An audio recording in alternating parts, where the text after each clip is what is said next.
Okay, here's my 101 on how to use cognitive dissonance to your advantage. You've probably never heard of the term cognitive dissonance unless you took the AP exam, you're a psychologist, or you spend an abnormal amount on The Economist or Apple News. Alright, let's get into it. So the best way of explaining this is you probably heard it when you were a little kid, like actions speak louder than words, but I'm just going to explain the study. That has to do with this dude, Leon Festinger, and Carl Smith. And these guys, basically, here's the AI overview on Google, but they had a $20 group and a $1 group. And so they got a bunch of people to sort pennies, and half of them got paid $20 and half of them got paid $1. And then here's the catch. They had to go and tell everyone they know, I loved pennies. I literally would go back and I would sort all these pennies. Like, you should do it. It is the best thing ever. I had so much fun. Like, I genuinely think this is the best experience of my entire life. Okay? Who do you think would be happier? You think the guy that got $1 or $20? I mean, everyone's gonna be like $20 easily. Because, like, you could get a lot with $20 actually. You could get, like, 2 burritos from Chipotle. Actually, I don't think you could get 2. Anyways, but you can't get anything with $1, especially in this economy. Like, what are you gonna get with $1? Nothing's $1 now. You know, tax, like, you're not gonna get anything with $1. It'll add up. But with $20, boom, you can actually get stuff. So who do you think is like gonna go back more? To get more $20 or to get more $1 bills? The $1 dude. Why? Because of stress. As humans, we hate stress. We will do anything to not be stressed out. Okay? That's why we ignore our issues, okay? But let's get into it. The easiest way to really see this is by looking at this little graph. So, instead of this took $5, I don't change these because I'm too lazy. But let's say this is you and you hate it and you had the most boring experience of your life counting pennies. But then you told everyone that you love it. There's an inconsistency, and that stresses you out. So you're going to change your original belief to match your action. And you're not going to be stressed out anymore. Easy. Okay? So I can use this to your advantage. Like, what am I yapping about? What am I yapping about? Am I yapping about this for no reason? Nah. How to survive finals. You're probably thinking right now, I need to study because I don't remember anything.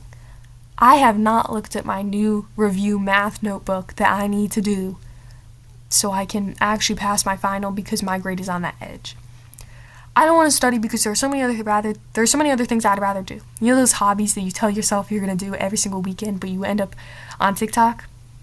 I'm going to fail. Yeah, I probably are. And I don't like my classes. You're not going to study. You're going to get a bad grade. And you're going to be upset. And that's because there's no tension here, you know? There's no tension. You know, your thoughts, where am I? Your thoughts and your beliefs add up. They're the same thing, you know, no tension. Now, let's say, same thoughts, but you study anyways. There's tension here. And the more tension you can make, the better cognitive dissonance works. Another great example of this is I hated tea. I used to hate tea, and I was really sad because tea has a lot of really good benefits.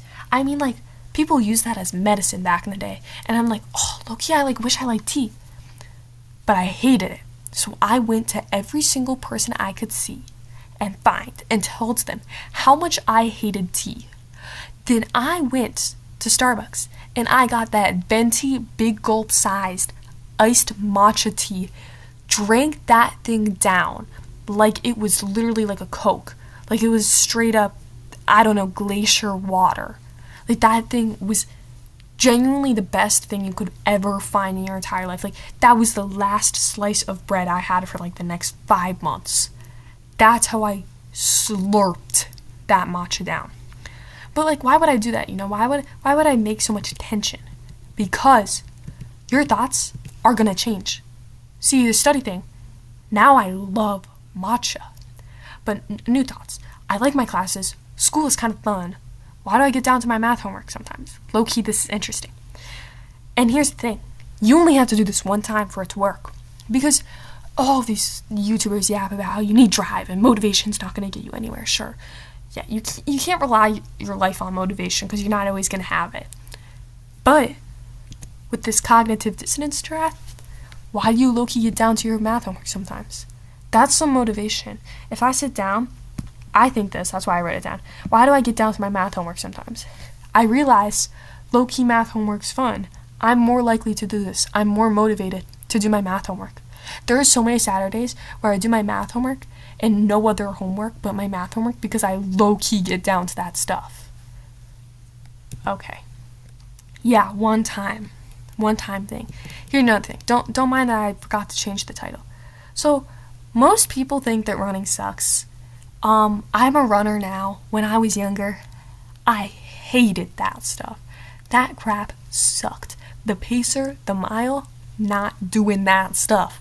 That was not me. This is how most people think about running. Unless you're a runner, you probably think this way. Then you're like, why do you like running so much to these runners? Because it's when you find a runner, you can tell they like running because that's all they talk about. And you probably think to yourself, and you probably ask them, how do you like running? Like, genuinely, how do you like running? It's because of cognitive dissonance. You run. That's the difference. You think this. Every runner starts off by thinking running sucks, and then they run, and then boom, running's automatically fun. This is how cognitive dissonance works. This is how it plays with your mind, and it genuinely is just, it works like insane, and you're more motivated. You don't have to rely on the stupid ass drive stuff. You got motivation to do it, which works 10 times better. Motivation works 100 times better than will strength. I'm sorry, I'm gonna say it. If you are intrinsically motivated to do something, you're gonna do it, other than something you hate, and you end up doing it because it has some reward. It's just like, intrinsic motivation is the strongest motivation you can ever have. And that's why cognitive dissonance, use it to your advantage. If you don't like tea and you want to like tea, do what I did, okay? Because it works. It works insanely. Don't rely on just drinking tea a bunch and being like, oh, my taste buds will get used to it. No. Tell yourself you hate that stuff. It tastes like the grass. It tastes like the ground. That stuff is gross. And then go get yourself a venti, okay? It works.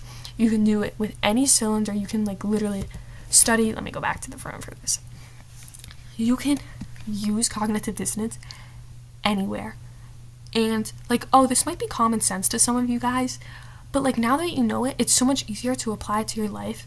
And just think for a moment, like, if the more attention you make, the better your results are going to be. So if you have a friend and you like tell them about this, and then tell them like, I'm gonna tell you this for this reason, so they don't think you're absolute like a psychopath, like you're actually bipolar and you like switch up on them. Like, genuinely use cognitive dissonance to your advantage. It helps so much. Okay, peace out.